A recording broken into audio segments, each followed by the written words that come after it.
Merci Monsieur le Président, Monsieur le rapporteur, chers collègues. Félicitations pour ce travail. C'est l'une des mesures majeures du quinquennat dont nous pouvons être fiers.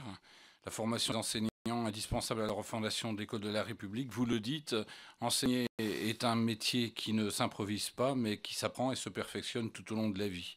Nous avions été nombreux ici à regretter la décision lors du précédent mandat en 2010 de supprimer l'année de stage à l'IUFM, pourtant indispensable avant d'entrer dans la carrière de jeunes professeurs qui se sont retrouvés jetés dans une classe avec des élèves devant lesquels ils ne savaient pas comment se comporter.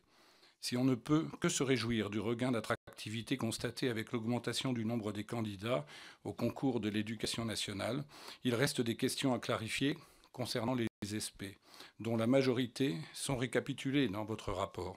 Ceci dit, je suis persuadé que, quelles que soient les mesures que l'on mette en place, l'attractivité du métier d'enseignant passera forcément par une meilleure rémunération.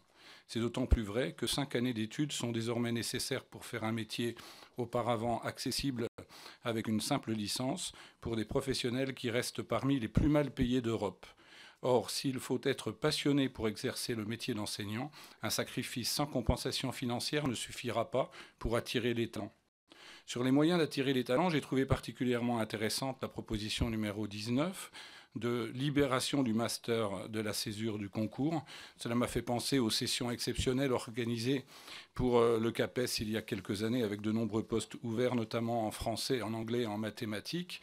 C'était une bonne idée qui a permis à des jeunes diplômés, pas forcément préparés aux spécificités de l'enseignement en classe, de se former sur le tas pendant 1 an avant de passer les oraux.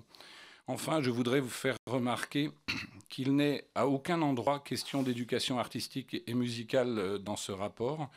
J'effectue actuellement un travail, un rapport sur la place de la musique en France et notamment des jeunes artistes créateurs. Et l'ensemble des gens que j'ai rencontrés m'ont convaincu de la dimension essentielle de cet aspect de l'éducation. Elle devrait constituer une matière à part entière comme le français ou les langues.